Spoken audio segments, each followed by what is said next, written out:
Yo, what it do, guys? It is your boy, Leon Mookie here, back with you with another new part of What If Izuku Can Summon Heroic Spirits. This is part 19, and the last part, the final match in the UA Sports Festival has finally begun between that of Izuku versus Bakugo. However, Izuku doesn't want any help from his servants, as he wants to prove that he's strong enough to take down Bakugo with his magic craft alone, to show that he's no longer powerless, weak, and hiding behind his servants all the time, that he can stand on his own 2 feet against him.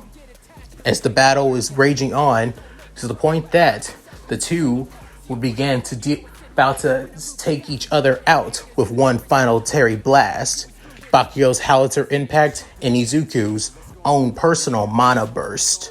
However, with both actually reaching their limit, Izuku still had an ace in the hole after all, as he summons Nightingale to knock out Bakugo out of the ring, causing him to be the winner of the UA Sports Festival.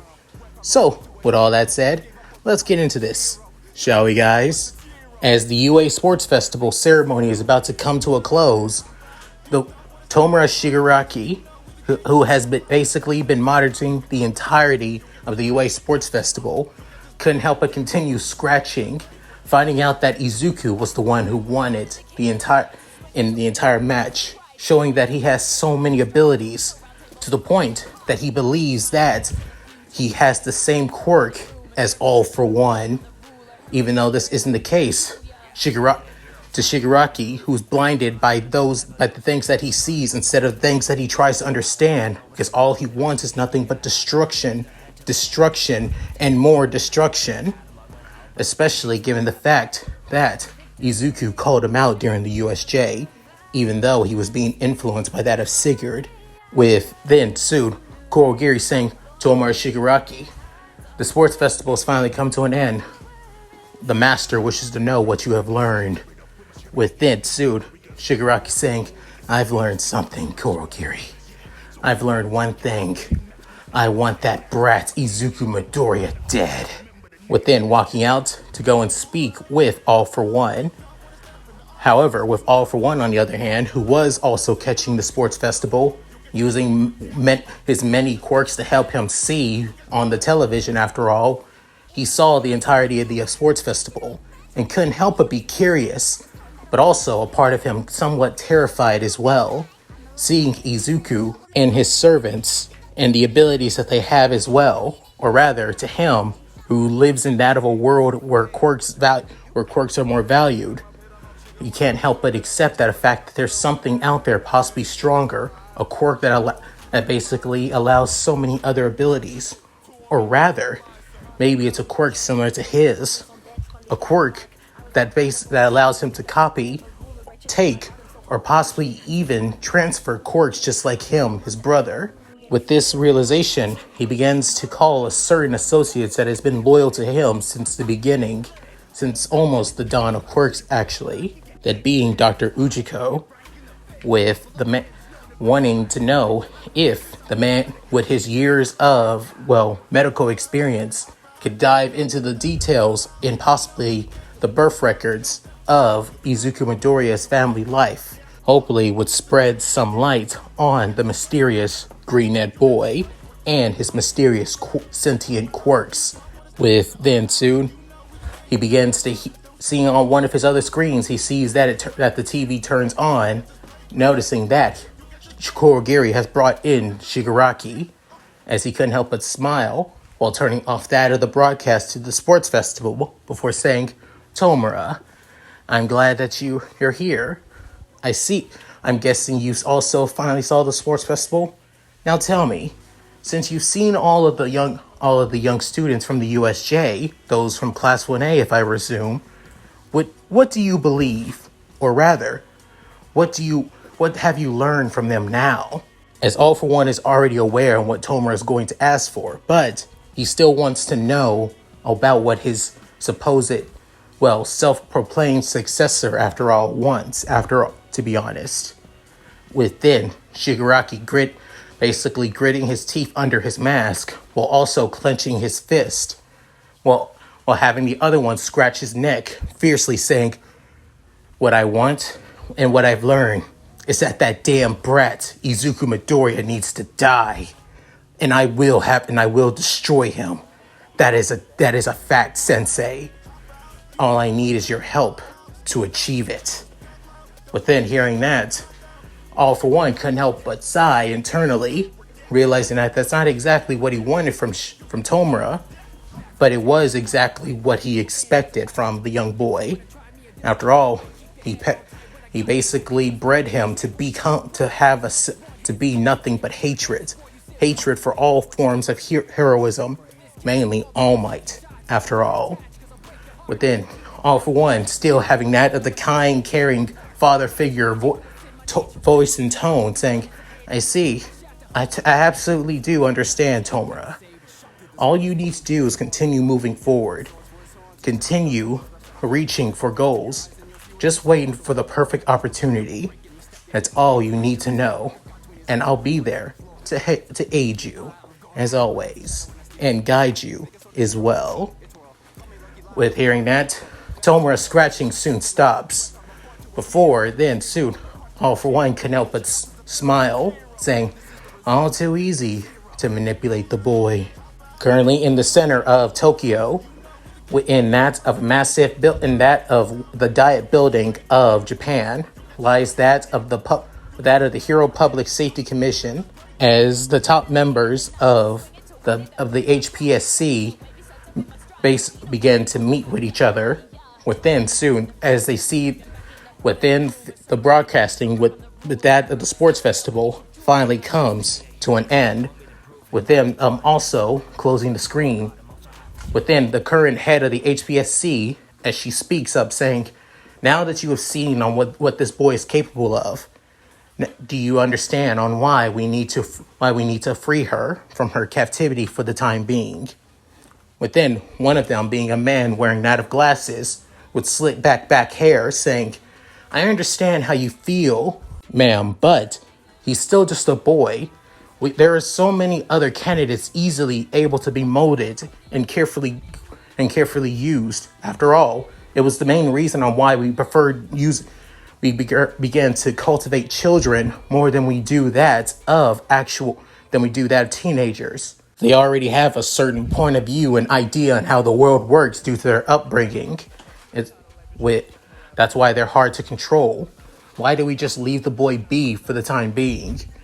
Within another one, as he has that of a green suit with that of dark red hair, as his eyes are also red as well, has that of a gruff voice saying, "Because it's obvious. The boy's a damn threat. A threat to everything that we have built. A quirk like that is undeniably powerful. A quirk that not only has also a mind of its own, and let's also bring in the fact about everything that our agents alongside Huck has basically brought to us for basically 3 years straight since he's been that of a junior high student. He's dead set in his ways of his ideas of heroism is the greatest. Now, normally, that very idea is what we look for a hero. But if a hero can't be controlled or their quirk can't be controlled, then they're basically a ticking time bomb. That boy's fuse has been lit years ago." Within another member who seems a lot more calm, rash, and also has that of glasses. However, the glasses are that of sunglasses though, with that of long black hair going all the way down to his ears. As he adjusts his sunglasses, saying, "I agree, full-heartedly. The boy is too much of a problem. And we also might need to get rid of Hawks as well. I remember the last time that we called before the match even began, especially with his match with that of Endeavor's son, Shoto Todoroki. A quirk that has that of both fire and ice. Truly a magnificent and powerful quirk. And since it's in the hands of the son of the number 2 hero, Shoto Todoroki, a lot of people will already put their faith in him, will already have quite the eye on him as well. However, Izuku Midoriya, on the other hand, a nobody boy that comes back from a nobody family. Both his quirks are not even similar from that of his parents either. He also has that of unique other abilities that stands even outside of his quirk as well. Part of me believes that there's more to it than meets the eye. To be honest, his quirk may be a self-evolutionary quirk. The more he grows, the more powerful it becomes. The more powerful it becomes, the more so-called sentient quirks he can summon, and then vice versa, do other abilities as well. For my instance, he is a threat that needs to be eliminated sooner than later, but probably at least not now. If the winner of the sports festival dies about that of a couple days ago, then the media would start talking. UA would probably come down, and knowing Nezu, he'll do anything, and I mean anything, to bring us down. The rat has been coming down on our throats for years, especially given that it all started with that of the disappearance of Lady Nagant, and with that of the rise of Hawks as well. After hearing that, many of them were feeling on edge, as none of this would have happened if Kaina basically didn't kill the previous director and just did what she was told. But of course, you can't always control what humans would do, especially those who don't have the true willpower to do what needs to be necessary. With it soon, one of them say, exactly. It's that very reason on why I'm a little bit hesitate on basically allowing to bring in Sasune Nagant out of prison. What's going to stop her from trying to kill each and every one of us, one by one? She has no love for us. Soon the director speaking, I'm saying, agreed, she doesn't. But we can open up to her idea of justice after all. She still believes in those of the innocent, to not want the innocent to suffer any longer. All we need to do is just manipulate that idea that she's protecting the innocent people from that of Midoriya, who would become a ticking time bomb after all. Hearing the words from the director, they all couldn't help but think that maybe she's right, that this could work if they can basically appeal to that of Kaina's supposed ideas of protecting the innocents by painting Midoriya as that of a hero who would become that of a twisted villain who can't control their quirk. Then she would do it just like that. Within, all of them agree. However, one of them still hesitant, saying, that's all good and all, but what about Hawks though?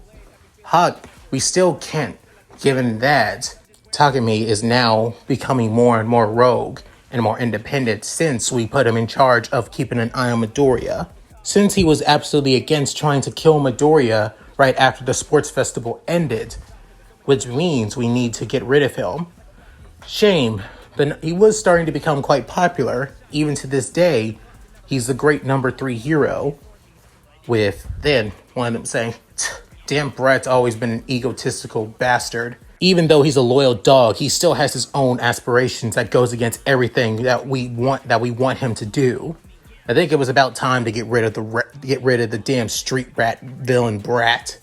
With then the director speaking up saying, Keigo still has his uses. We don't need to get rid of him so soon, especially given how the public still sees him after all.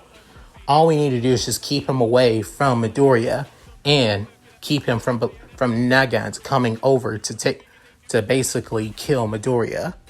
If he interrupts her assassination, she will be a pain.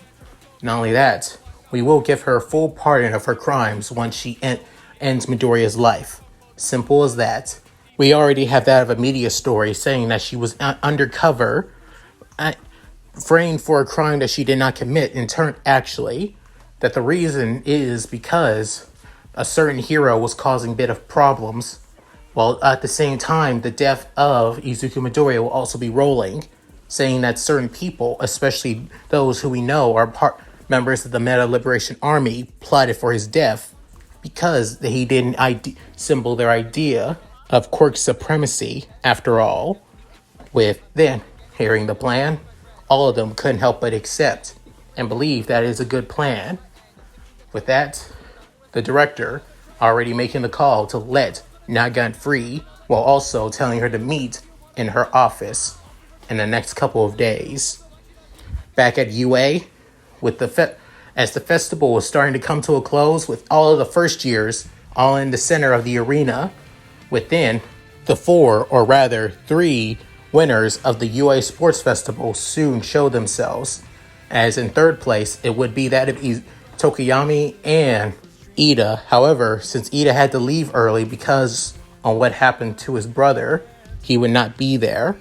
However, in second place, of course, being that of Bakugo. However, instead of Bakugo basically tied up or chained up like he would be in canon, however, right now he's basically in that of a cast up jacket. Actually, his arms are broken. One of his legs are broken. He's wearing that of a back brace and his hope. And not only that, even the back of his head is completely cast up with only the fringes of his spiky blonde hair basically still sticking out of the front of his head, with his mouth basically being covered as he's stuck in a wheelchair right now. Then everybody couldn't help but be a little bit unnerved seeing the ashen blonde basically looking like, well, that. Especially even those in Class 1A, such as Kirishima, kind of feeling bad for the guy after all. However, Izuku, on the other hand, he does seem at least a little bit fine, still pretty bandaged up around his arms, legs, even having that of bandages around his torso as well, because you could see them through that of his replacement PE uniform after all. Even you could see the bandages across that of his, on that of his forehead as well. With then soon Midnight speaking of saying, now for the one who will be giving out the medals for these great winners, please give it up for, within soon a voice speaking in the distance saying, I am here to give out the medals, as appearing being All Might himself. As the crowd gets excited seeing the number one hero himself, with many people kind of feeling jealous that that of the first years get to have the number one pro give out the medals themselves, showing that this generation of UA is possibly the best one yet. With then All Might giving medals to that of Tokoyami, telling him that he has a great future and great potential after all, with Tokoyami taking the words with that of courtesy and that of advice as well. As for Bakugo, he wants to basically say that he doesn't want it. Hell, even the times where he tries to move his neck, he just winces and basically screams in pain under his bandaged mouth after all. However, unable to hear the, screaming blonde with tons of gauze and bandages across his mouth, he just takes that of the medal, to be honest, as he soon glares at All Might. However, once he looks back at Izuku, he soon couldn't help but grit his hands through that of his cast, while internally thinking, I still can't believe I lost to him. Again! Even after I know he was giving me a damn handicap, I still couldn't beat him! No, I refuse. I am destined to be the number one hero. I am destined to become the strongest. I will get stronger. I will make myself the strongest in the world no matter what. Screw this damn second place medal. I won't accept it as second best. I'll accept it as a loss and learn. I swear it. I'll bring down that damn Deku. As he glares that of eyes of death at Izuku, with Izuku feeling quite nervous, but not letting him get to it because All Might's right in front of him. However, mainly because his nervousness of seeing his idol, even though he's aware of his, magic craft and abilities to that of the throne, it's still pretty nervous knowing that his idol, the person that Izuku always looked up to, is basically giving him a medal to show that he is the best of the best. Within soon All Might saying, young Midoriya, you've done so well. Even during your student pledge, you've proven that you wanted to show that you wouldn't hold anything back. that you would come no matter, that you would take on any challenges no matter what. You've taken first in each and every one of the events. You truly are the greatest of the greats, young Midoriya. And for that, you truly have earned this medal. Within putting it around Izuku's neck, with the crowd going wild as well. Within Izuku saying, I have, and I appreciate it. However, within soon, he already knows that he can feel his servants around him. Even though they're all in spirit form, he could feel their eyes full of encouragement, support, and love. Especially a certain other type of love as well, but tries not to think about that, feeling like he's unworthy of it. But still grateful for everything they have done.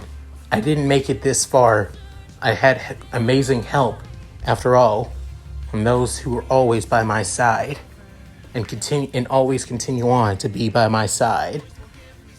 With that, as those words were directed towards his servants, hearing those words, All Might couldn't help but put his massive hands on his hips before saying, well said, young Midoriya, but take heed, everyone.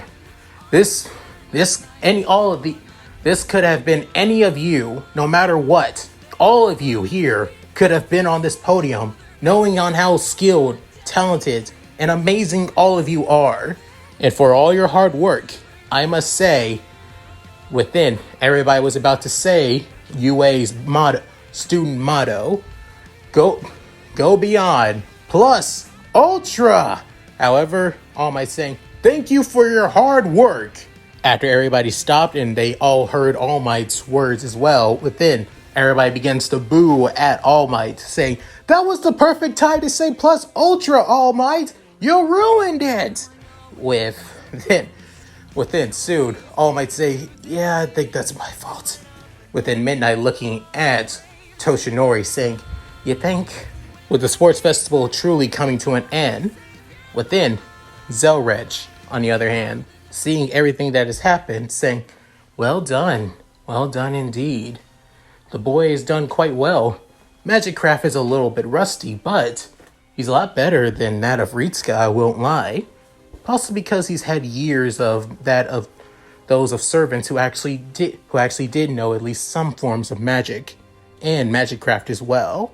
However, within looking down, as looking through that of a book, however, on the outside, Zelreg is basically in that of the main office of the Clock Tower Academy for mage families. However, he's actually in that of a separate dimension that only he and a few select few can enter, the Crystal Dimension, otherwise an asset of the third magic, otherwise known as true magic.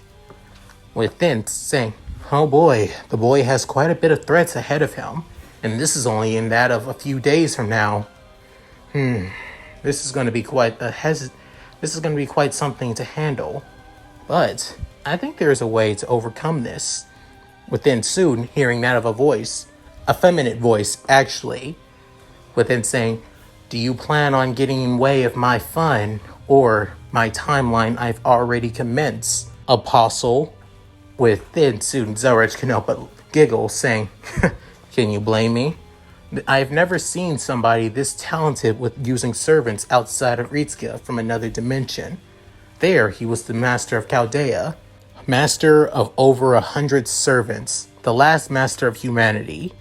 And now, when one timeline where the incineration of humanity never happened, and yet another cause that caused the diversions in timeline, quirks began to happen. Instead, never I thought I would see another master, given that the Holy Grail Wars have now been put on hold for the time being, until a time when it's right to start another one. However, it seems that both the Grail and the Throne are aware that this world is on the way to ruin, and the reason why it needs another master. But instead, even though you want a master in this world, with that of the permission of Gaia, you still want to put obstacles in his way. Why, Alaya? With then the entity the will of humanity, or rather the goddess of humanity itself, speaks once again, saying, I need to test him. Test on how far he goes, how far he puts himself through, how much suffering will it change him? Will he continue to be the boy who would be the savior of humanity? Or will he become the savior, but another tyrant? Within, Zelrich saying, possibly, but the reason he would become that is because you didn't give him those who he could trust. I believe that's where I come in, after all. I wouldn't have been in this world if she didn't allow it, after all. Within, soon, another entity, one that seems more kind and caring, except more melodious and, well, beautiful, being Alaya, saying, I allowed you in this world, Apostle, because I believe you had a chance to help improve this world's mages. A chance that will basically allow the world to grow, after all. Since the emergence of quirks, this world is neither that of a lost belt or an anomaly, but it could become them if it's not changed. I allowed Alaya because I believe this Midoriya will be the change I need to not lose such a unique and amazing world, after all. And if you have a way to help him while also not causing destruction on this world any further, then I would love to know what you would say. Then soon, Alaya speaking, Gaia, always perceptive as always. And then Gaia saying, Alaya, always causing yourself problems just for your own entertainment. With then saying, you cannot blame me. I am the collective unconsciousness of the entire world as humanity as a whole. With Gaia speaking, saying, and that is your problem. With then soon, Zelrich saying, I believe there is a way. Allow that of my disciples to guide him. With then both entities confused, saying, your disciples? I have been in this world for long. I have tried my best to guide the mages from near extinction to now growing as far and as wide as they have been back in the day. But with the emergence of quirks, it has not been easy, after all. But I do have a way to help the boy grow even more. I have 2 disciples, one that's currently here at the clock tower with me, and another already in Japan. Allow one of them to aid him in his goals, and Alaya, the ruin that you wished for, while also seeing that of a boy who could become that of the twisted hero he may set himself out to be, can be averted. Now, what do you ladies say? Within soon, both entities were quiet for a bit before they speak, saying, agreed. We will allow this, Apostle. Within soon, the ancient vampire soon speaks up, saying, excellent. Now, let's begin, shall we? With soon closing the book, as he reverts from that of the crystal dimension back into that of the original reality, before messaging the woman known as Kuya Tosaka, his assistant, saying, I wish to ask you for a favor. Within, waiting for a couple minutes, as she messages back, saying, if it's anything that causes pranks, I am out of it. Within, Zelrich giggles before messaging quite quickly, saying, no, I need you to get in contact with your cousin in Japan. Within, soon, she's saying, you really want me to contact her? Within, Zelrich just saying, yes. Tosaka speaking once more, messaging once more, saying, you will owe me for this. With that, she soon stops. Within, soon, Zelrich couldn't help but smirk, saying, now then, Izuku Midoriya, you will have those who aid you in the shadows, just as those in the shadows have aid themselves. Let's see you and your servants can overcome this trial. And that's it. Thank you guys for watching. Hope you guys enjoyed the video. Please tell me what you guys think in the comments below. Love to read them. Sorry that this is a, short part after all. This was just mainly to bring up the aftermath because Izuku's going to be dealing with a lot of shit. Nothing too major, but things that could possibly turn him from the sweet cinnamon roll that he is to a sweet cinnamon roll who's not afraid to kill a bitch. And we all don't want that. Well, maybe some of us do, but not all of us, okay? So yeah, at any rate, things have been put in place, and let's see how things go. So, with all that said, if you guys like my content, please like, comment, subscribe, hit that bell notification, keep up to date my videos when I upload on the channel. Also, please check out my Discord, my gaming channel, my side channel, my Patreon, and my Cash App. All link in the description below. So, with all that said, this is Yamuki, signing out. Later guys, and I hope you all take care. Take it away, Shiro. You know what to do. Hi everyone, this is White Fox. If you liked Leon's video, click the video on the left to see the most recent one. And if you want to see more of this, click the subscribe button and notification bell and check out his playlists. If you still haven't subscribed, do so in the center. With that said, I hope to see you again on my love's channel. Bye!